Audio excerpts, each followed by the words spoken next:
अस्सलाम वालेकुम दोस्तों, मेरा नाम है असदुल्ला और आप मेरे चैनल को देख रहे हैं जिसका नाम है वर्ल्ड टूर। अगर आपने मेरे चैनल को सब्सक्राइब नहीं किया तो सब्सक्राइब करें और बेल आइकन को क्लिक करें ताकि मेरी नई वीडियो आप तक जल्द पहुंच सके। चलिए वीडियो शुरू करते हैं। आज हम कॉन्टिनेंट्स और ओशंस के बारे में जानेंगे। पूरी दुनिया में 7 कॉन्टिनेंट्स हैं और 5 ओशन हैं। इन 7 कॉन्टिनेंट के नाम हैं Asia, Europe, Africa, north America, south America, Antarctica और ऑस्ट्रेलिया। और दुनिया में 5 ओशन हैं। इन ओशन के नाम Pacific ocean, Indian ocean, Atlantic ocean, Arctic ocean और सदर्न ओशन। अब हम रैंकिंग के हिसाब से देखेंगे कि कौन सा कॉन्टिनेंट सबसे बड़ा है।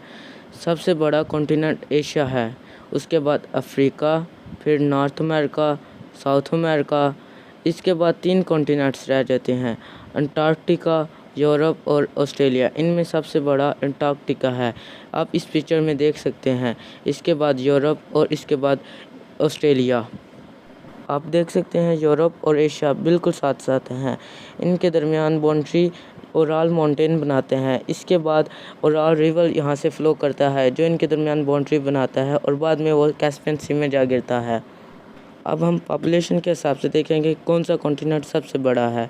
सबसे बड़ा कॉन्टिनेंट पॉपुलेशन के लिहाज से एशिया है, जहाँ हमारा प्यारा मुल्क पाकिस्तान है। इसके बाद अफ्रीका, इसके बाद यूरोप, फिर नॉर्थ अमेरिका, फिर साउथ अमेरिका। इसके बाद 2 कॉन्टिनेंट्स रह जाते हैं, अंटार्कटिका और ऑस्ट्रेलिया। आप जानते हैं अंटार्कटिका पे कोई आबादी नहीं, जो आबादी है वो साइंटिस्ट है जो वहाँ तजर्बात करती है। इस लिहाज से ऑस्ट्रेलिया 6ठे नंबर पर आता है आबादी के लिहाज से और 7वें नंबर पर है अंटार्कटिका। इस सब के अलावा दुनिया में एक 8 कॉन्टिनेंट की बात हो रही है जिसका नाम है ज़ीलैंडिया।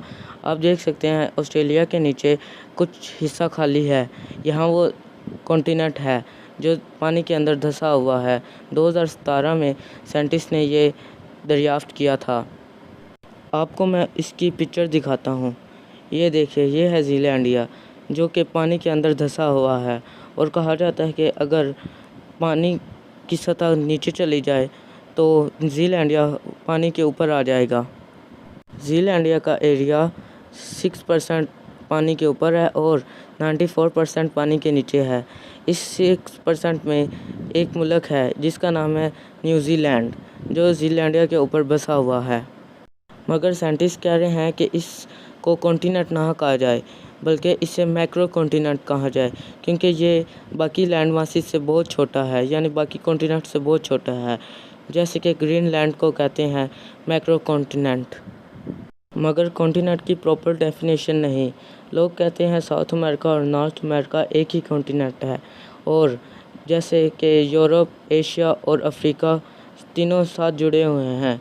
इस वजह से लोग इन तीनों को एक कॉन्टिनेंट भी मानते हैं, मगर ये एक कॉन्टिनेंट नहीं है, ये 3 कॉन्टिनेंट है।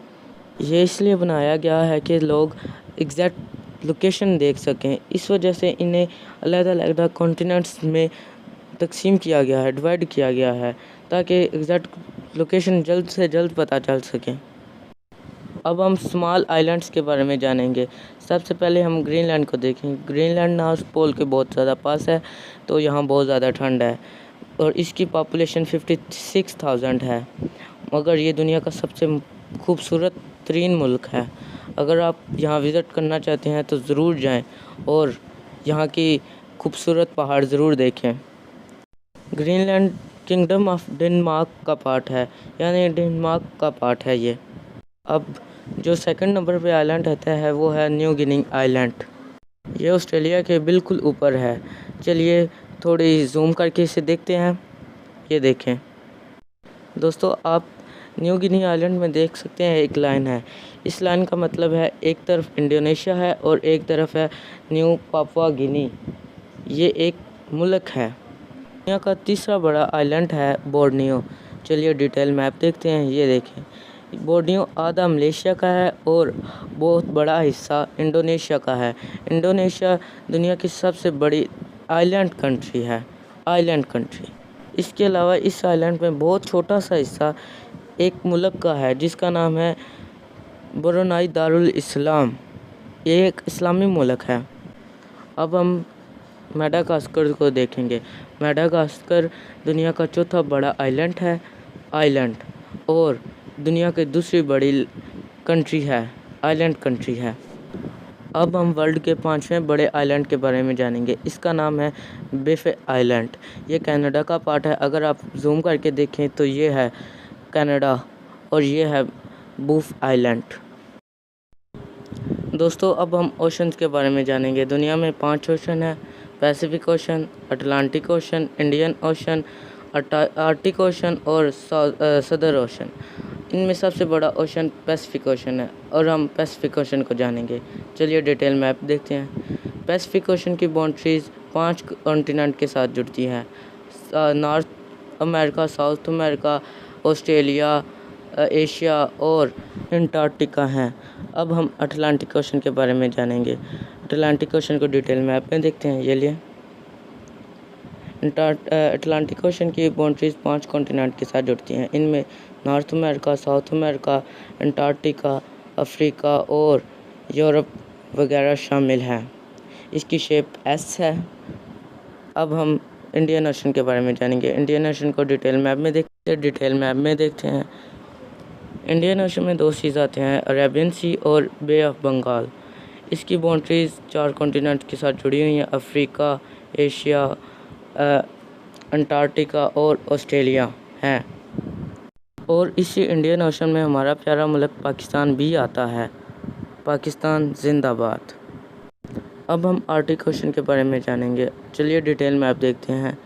ये देखिए, आर्टिक ओशन की बाउंड्रीज 3 कॉन्टिनेंट के साथ जुड़ी हुई हैं: यूरोप, एशिया और साउथ अमेरिका। ये चौथा बड़ा ओशन है। इसके बाद आता है सदर्न ओशन। सदर्न ओशन को लोग आर्टिक ओशन भी कहते हैं क्योंकि ये अंटार्कटिका के बहुत पास है और अंटार्कटिका के नाम पर रखा गया है, इसलिए सदर्न ओशन को अंटार्कटिका भी ओशन कहते हैं। ये कई जगहों पे अंटार्कटिका भी आ सकता है, इस वजह से इसका ध्यान रखिएगा।